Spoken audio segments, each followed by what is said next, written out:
¿Has pedido un préstamo para comprar una casa? ¿Tienes tus ahorros en bolsa, fondos de pensiones o bonos? Si no lo has hecho, relájate. Para todos los demás, la noticia es sencilla. Vivimos un tiempo prestado. Esta es la reseña de las crisis más devastadoras que ha sufrido la avaricia del hombre.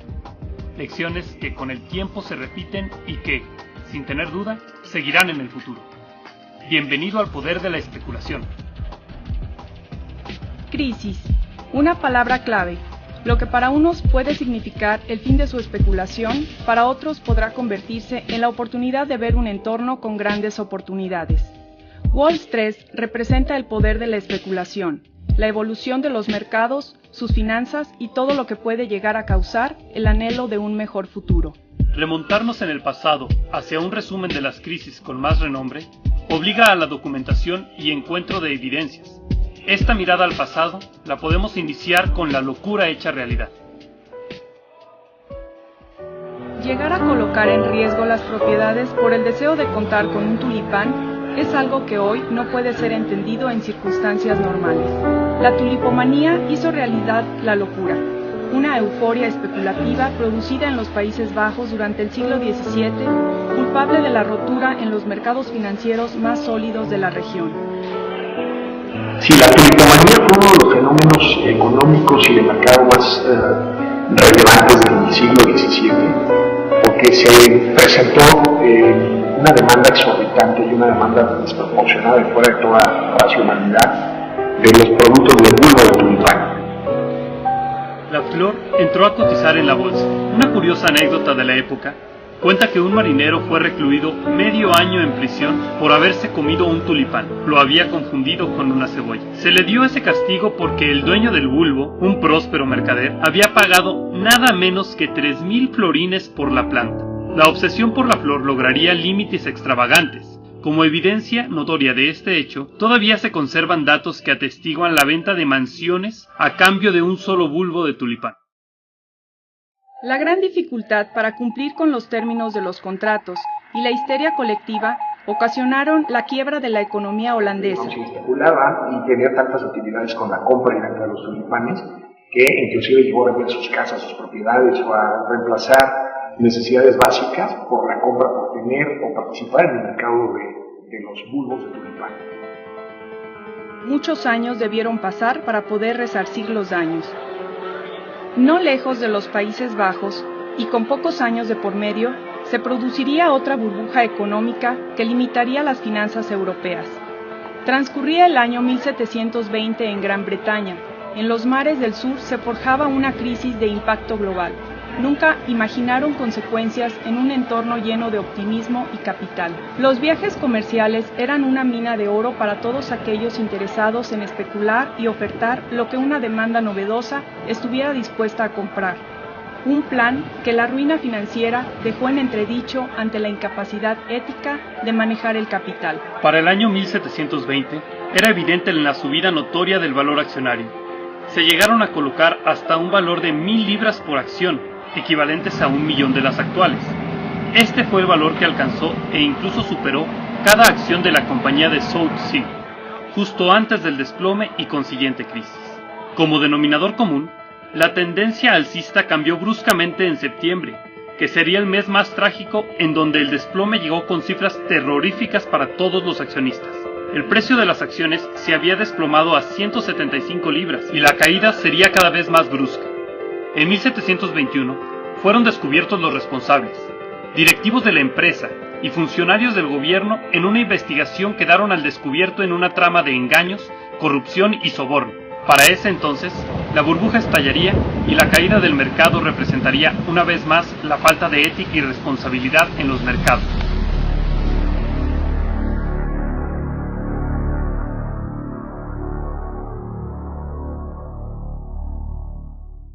Engaños, dinero, aspiraciones, especulación, mercados. Muchos factores en común que sin su revisión y control provocan una gran venta de humo.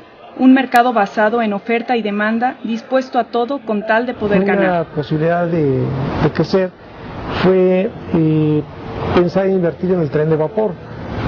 Y como todos los buenos intentos, se esperaba que hubiera crecimiento, que hubiera desarrollo, y finalmente lo que se obtuvo fue deflación y un pésimo crecimiento. Las caídas más notorias no han respetado tiempo o lugar.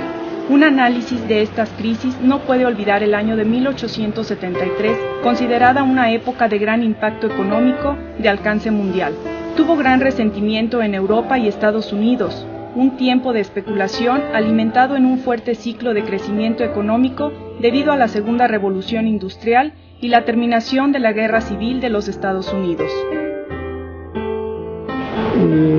Si nos vamos un poco más al tiempo, más a los años en los que estuvo don Porfirio Díaz como presidente de la República, que fueron 30 años, él invirtió mucho en lo que fue el ferrocarril, y platican mis abuelos que fueron 30 años de crecimiento fabuloso.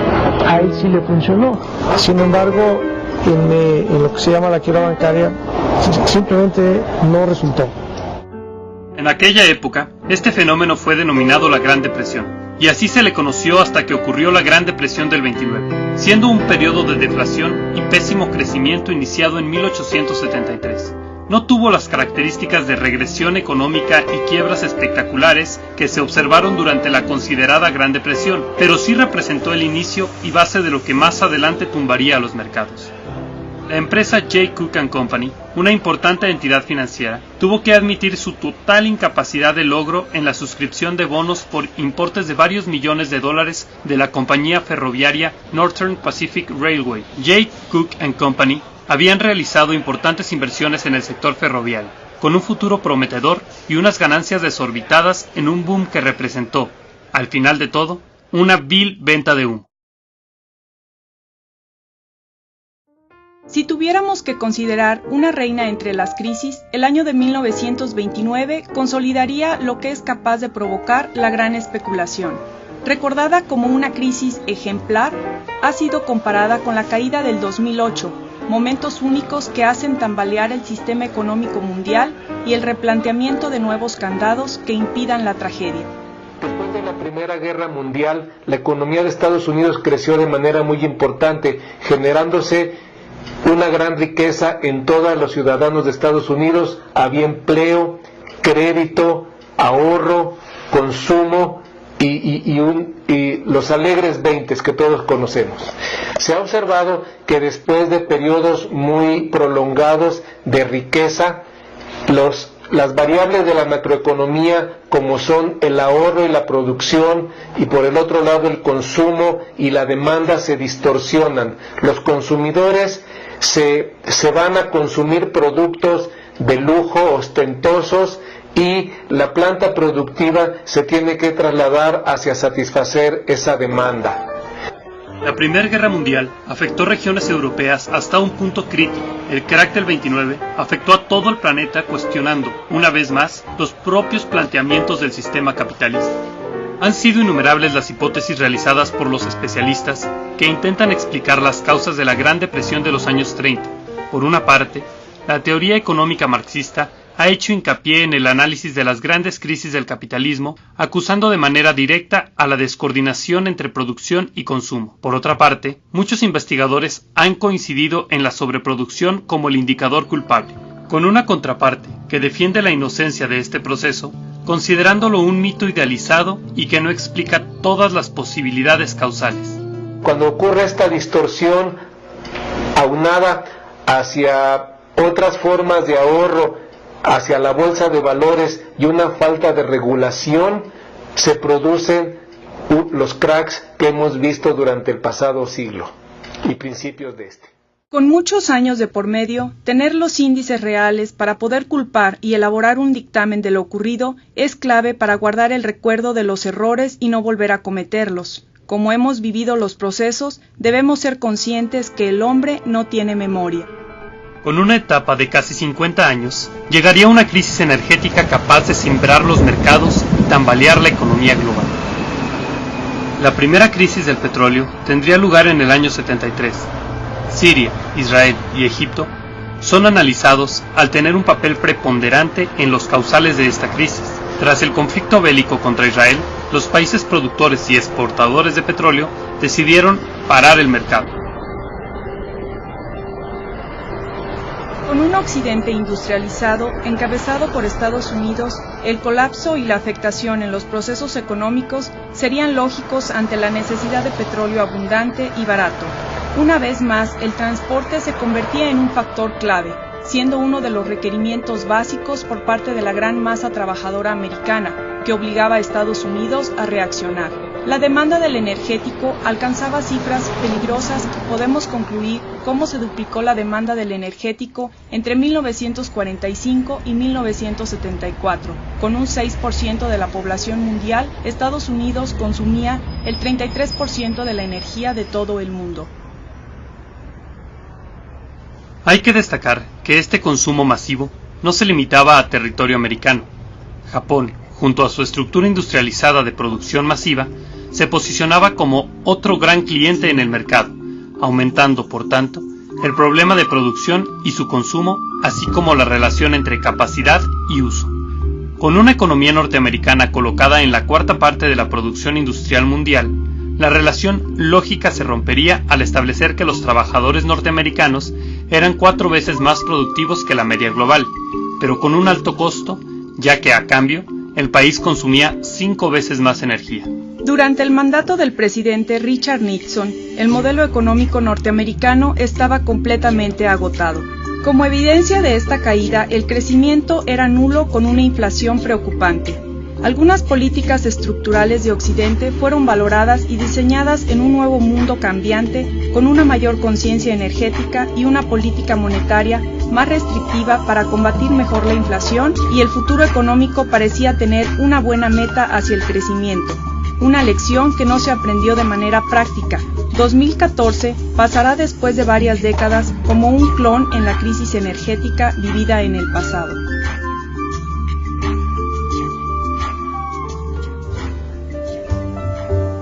Llegará el día de rendir cuentas cuando el mercado descienda como si nunca fuera a detenerse.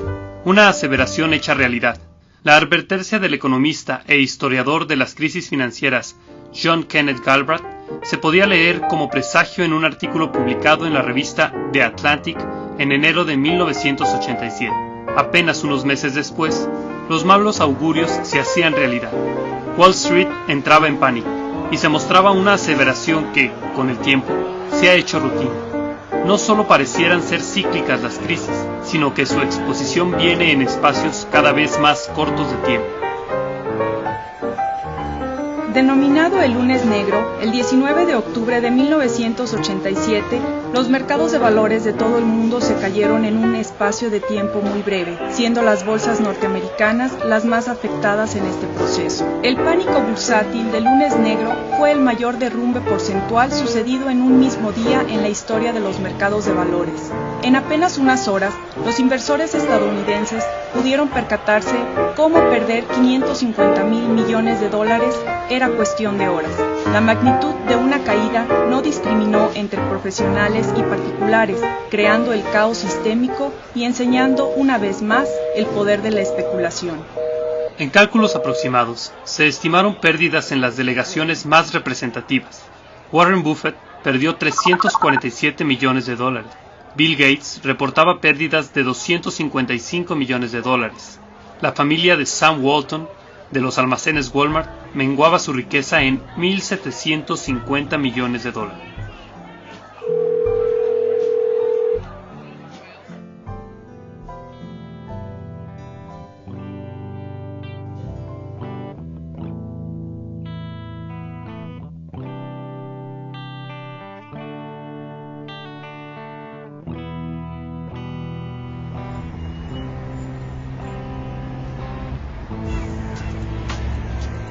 A mediados de la década de los 90, México y un conjunto de países emergentes vivieron una crisis económica virulenta.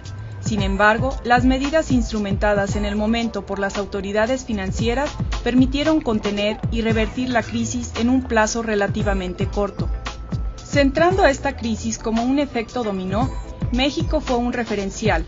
recibiendo flujos enormes de capital extranjero durante los años previos a la crisis de 1994-1995. Esto obedeció en parte a las perspectivas favorables que presenta la economía mexicana después de varios años de estabilización macroeconómica y de la implementación de importantes reformas estructurales.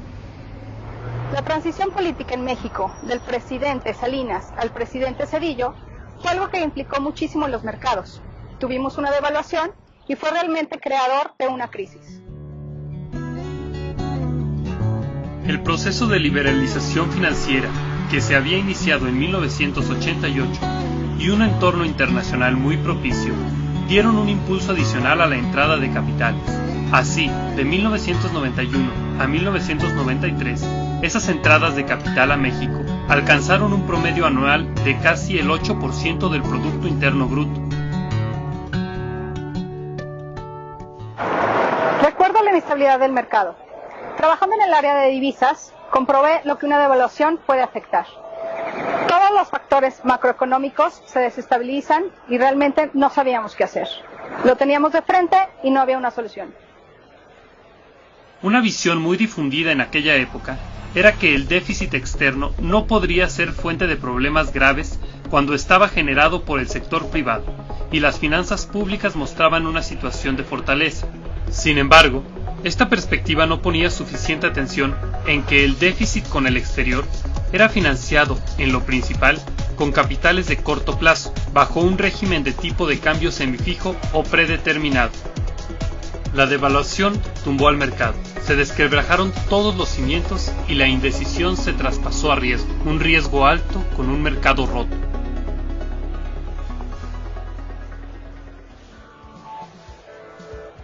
Y llegó la tecnología, la digitalización, el poder estar en el mercado global y con ello la especulación de una comercialización tecnológica y de servicios.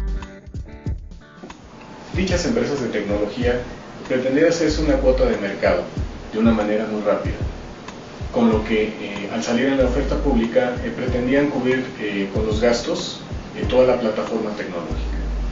Sin embargo, fueron muchas empresas las que tenían planes muy similares de negocio, con lo que muchas tuvieron unas alzas considerables y en donde era difícil magnificar sobre todo la evaluación de dichas empresas. Burbuja.com se colocó como el término correcto para el periodo de crecimiento en los valores económicos de empresas vinculadas a Internet. Esta corriente económica especulativa muy fuerte se dio entre 1997 y 2001.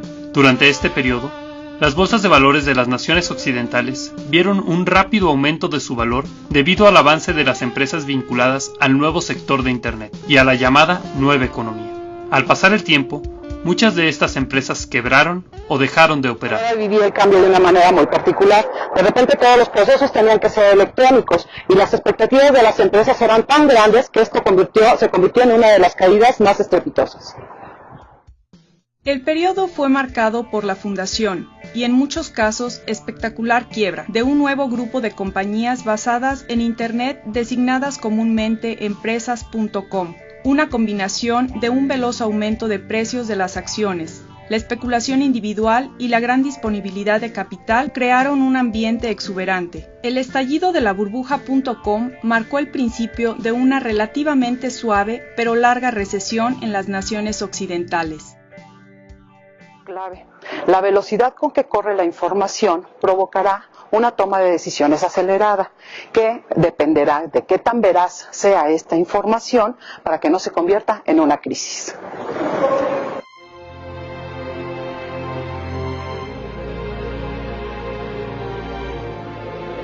Esta burbuja implicó que desde 1999, la Reserva Federal hasta el 2000 realizó 6 alzas de tasas de interés, con lo que prácticamente fue muy complicado para los inversionistas seguir tomando activos de riesgo. A partir del punto máximo, el índice Nasdaq siguió en caída libre para llegar en octubre del 2002 en las 1.300 unidades. Fue una caída de cerca del 78%. Para el 2004, solo el 50% de estas empresas tecnológicas habían sobrevivido. Cerca de 4.850 empresas que se habían listado en el Nasdaq prácticamente habían desaparecido.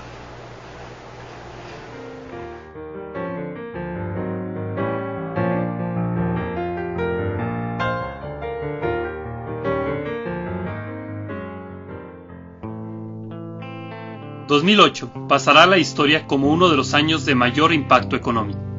La crisis de las hipotecas subprime es una crisis financiera por desconfianza crediticia, que como rumor creciente se extiende inicialmente por los mercados financieros americanos y es la alarma que pone el punto de mira en las hipotecas basura europeas desde el verano del 2006, y se evidencia al verano siguiente con una crisis bursátil. Generalmente, se considera el detonante de la crisis financiera de 2008 y de la crisis de la burbuja inmobiliaria en España. Una de las principales razones pues fue la cantidad excesiva de crédito que se otorgó a gente que no tenía la capacidad para tomar este crédito. ¿Por qué pasó eso? Pues hubo una falta de control por parte de los bancos, una falta de cultura financiera del acreditado, de aquel que pedía el crédito, fuera una persona física, fuera un hogar, fuera una empresa, pero principalmente se dio en el caso de personas físicas y en el ramo concreto específico de las hipotecas.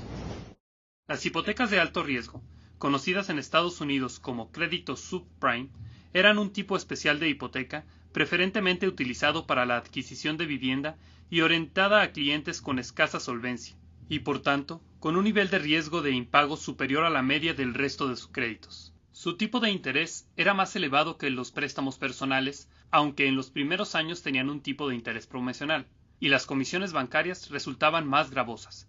Los bancos norteamericanos tenían un límite a la concesión de este tipo de préstamos, impuesto por la Reserva Federal. Un poco desmedido.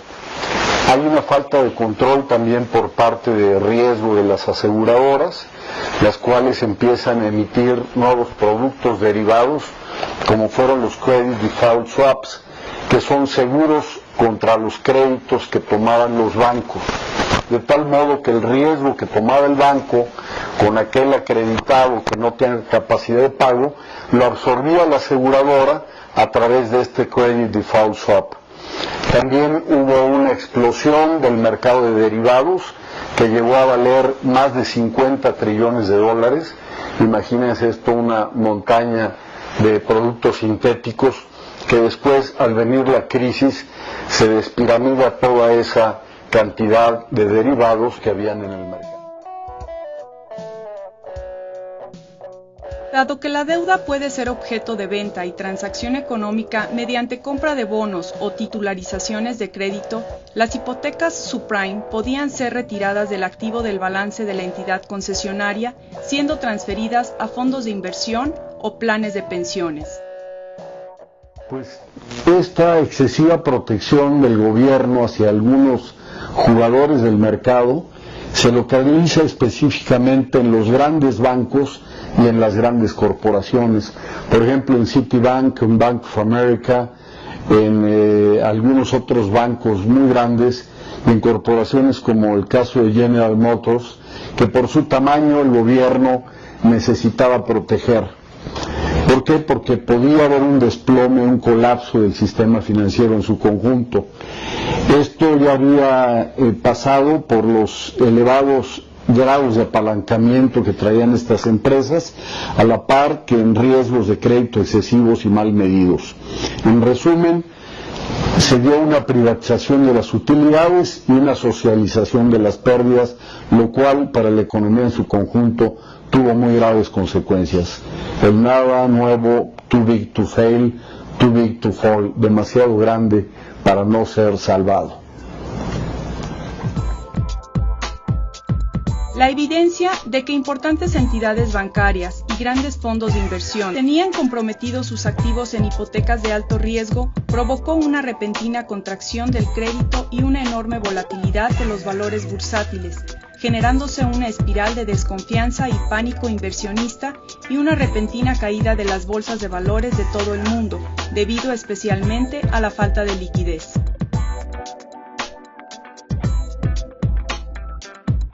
Las crisis repiten de tema, siguen su curso. Hipotecas en el 2008, vivienda en inmueble en Japón, energéticos, transporte y comercialización han pasado sus clones a lo largo de la historia. En 2014, existen indicios de que se ha conseguido inflar otra burbuja.com, siendo uno de los ejemplos más claros WhatsApp, comprada por Facebook en $19,000 millones. Es un precio muy superior al valor de la aplicación. Supongamos que la aplicación estuviera instalada en todos los smartphones del mundo, unos 2,000 millones. Tardarían más de 9 años en recuperar la inversión, y la experiencia nos ha dicho que ningún programa sobrevive 9 años sin cambios como lo planean que suceda. Nokia, BlackBerry, Apple, Samsung pueden ser testigos de esta necesidad de actualización. Hablar sobre crisis financieras en el futuro nos obliga un poquito a meditar qué será lo que cause la gran burbuja. Quizá la tecnología, como vivimos en el año 2000, quizá la parte hipotecaria, la crisis del transporte, la crisis de la materia prima, la crisis del crudo. Todos esos temas que hemos visto dentro de lo que es el documental son temas repetidos. No vamos a encontrar en el futuro quizá temas nuevos, quizá sí. Todo quedaría dentro de lo que podría ser el área de la especulación. Poder entender el mundo globalizado, en donde el impacto en cualquiera de los mercados afectará de forma masiva la totalidad de los negocios. Ejemplos palpables ya han dado alarma especulativa. Empresas como King, Sinja, Twitter, LinkedIn, Groupon, entre otras, declaran valores de miles de millones de dólares sin contar con un sustento real. Poder publicar un libro de crisis financieras acompañado de un documental para mí es clave, sobre todo al entender las crisis como algo cíclico.